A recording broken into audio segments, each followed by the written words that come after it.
ค่ะกราบสวัสดีเอฟซีทั้งช่องของสงกรานต์นะคะมื้อนี้จะมีแนวทางของวันที่16กรกฎาคม69เป็นของเซียนมือใหม่นะคะพี่น้องเพิ่นว่าเพิ่นเป็นมือใหม่แต่ว่าเพิ่นให้ช่องหนึ่งที่ดังมาแล้วค่ะพี่น้องเพิ่นให้ช่องหนึ่งมาแล้วก็เพิ่นก็อยากมาเป็นสะพานบุญให้กับช่องน้อยๆของสงกรานต์นะคะเพิ่นกับเขานะคะงวดวังหันให้หาเก่าออกเก้าหาพี่น้องเพิ่นบ่ให้หลายหางค่ะ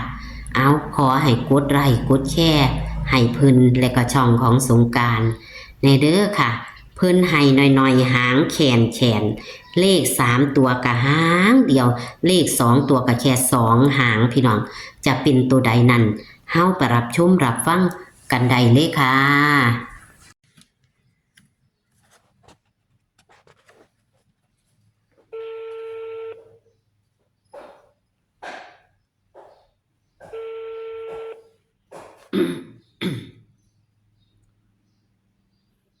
ฮัลโหล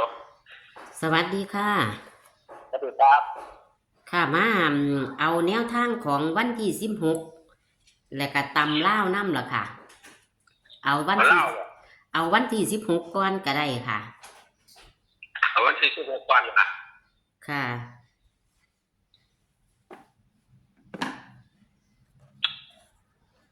วันที่16นี่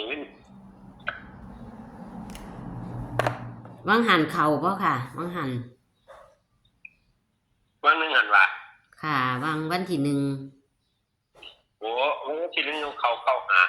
เก้าหกค่ะแต่ตัวกลับอืม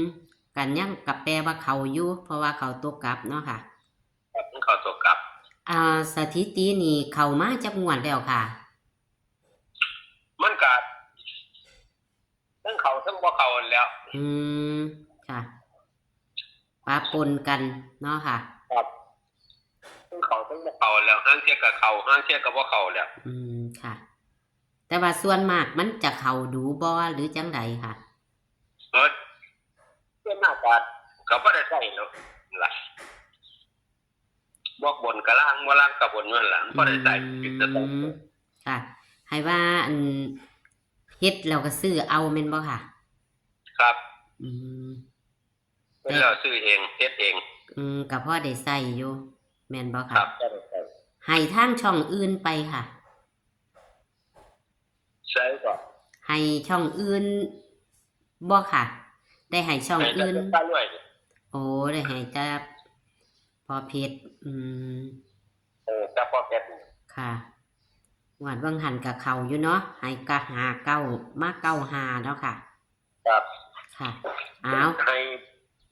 เลข3ตัวให้5 6 9ครับเลขกัน2ตัวอัน6 9กับ5 9ค่ะให้หลายหางบ่ค่ะไอ้แบบเก้าละวันนี้ก็ได้ค่ะมีเลข3ตัวนำแม่นบ่ค่ะมีเลข3ตัวกับ2ตัวค่ะมีวิ่งบ่ค่ะนี่บ่ครับอ๋อให้จับ3ตัวรถจับคู่3ตัวกับ2ตัวให้เลยบ่ค่ะครับโอ้ง่ายดีอยู่ค่ะมาเลยบ่ครับค่ะเอาเลยเนาะค่ะ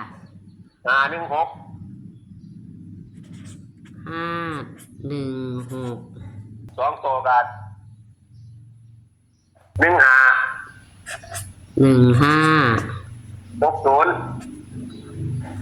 60จำนี่แหละครับโอ้ให้แค่2หางครับเอา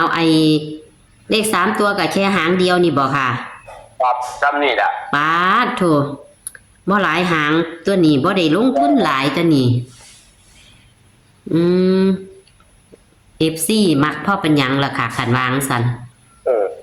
คันบ่มาจะจับใส่กันเอาในราว4ตัวนี่ในราว4ตัวแบบใดค่ะมันก็4ตัวนี่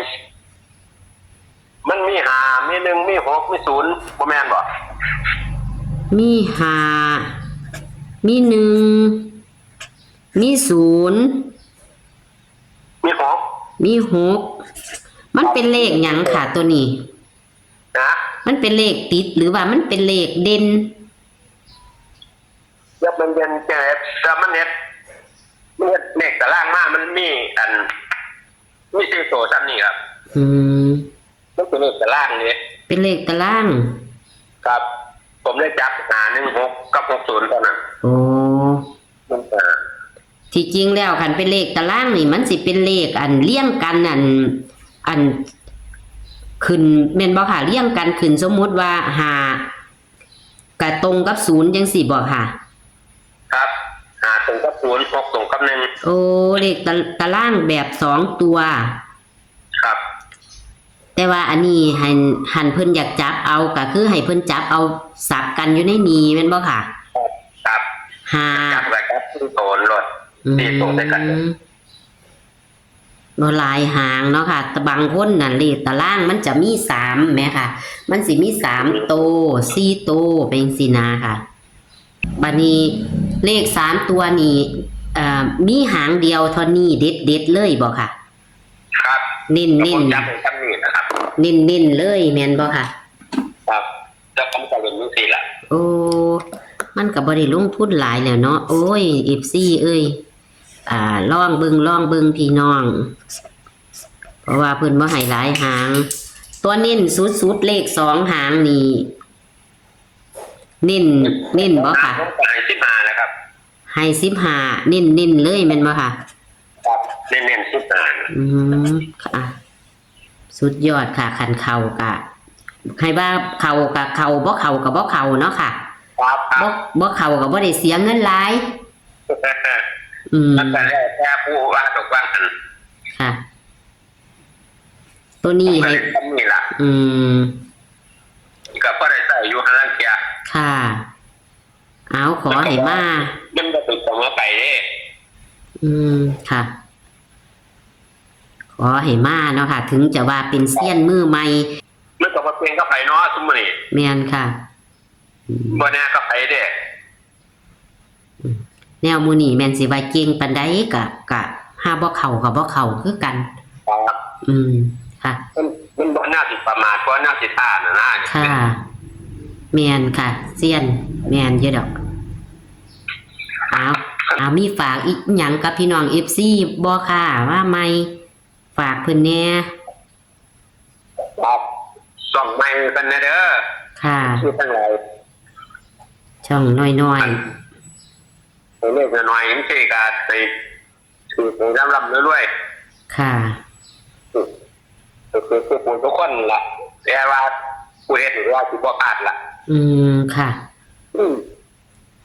นิ่น แต่ นิ่น บ้านหลายก็เบิ่งกันเอาวันที่16 แคนแชนมีอีกบ่ค่ะ มีโค้งสุดท้ายบ่ บ่ครับเที่ยวเดียวไปเลย เทียเดียวจบเนาะค่ะ ครับเที่ยวเดียวจบเลย โอ้ค่ะเอาก็สิขอบคุณเซียนเด้อค่ะ ค ข รั อบบ คุณที่ให้แนวทางนะคะ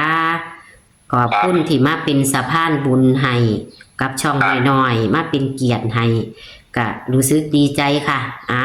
ครับ คลิปนี้ อยาก ก็ ได้ต้องน้อยๆละใหญ่ขึ้นมานโม ค่ะ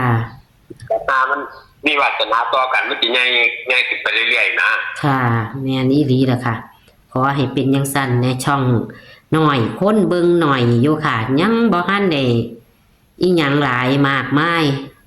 เอาก็ขอบคุณเซียนเด้อค่ะ ครับ ค่ะเอาขอบคุณค่ะ สวัสดีค่ะ ครับสวัสดีครับ เพิ่นกับมาใหม่ค่ะพี่น้องเซียนมือใหม่แต่ว่าฟังเสียงแล้วเพิ่นก็จะบ่แม่นมือใหม่ดอกค่ะ เพราะว่าเพิ่นให้ทางช่องอื่นมาอยู่นะคะ พี่น้องเพิ่นให้ทางช่องใหญ่มาอยู่นะคะเป็นช่องหนึ่งนะคะเพิ่นให้มาตลอดว่าสั้นพี่น้องแล้วก็วังหนึ่งหันกับเขาอยู่นะคะกับเขา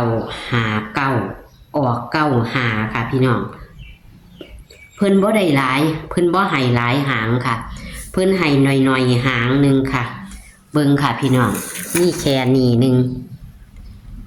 รับเพิ่นไว้ในอ้อมอกอ้อมใจในเด้อค่ะ เบิ่งเลข3ตัวกับหางเดียวค่ะพี่น้อง3ตัวหางเดียวเน้นเซียนมือใหม่ นี่ค่ะ เลข2ตัวก็แค่2หาง1หากับ60เลข3ตัว516เน้นเลยค่ะแต่บ่ได้เขียนเน้นเพราะว่ามันมีตัวเดียวนะคะ2ตัวเพิ่นให้1หา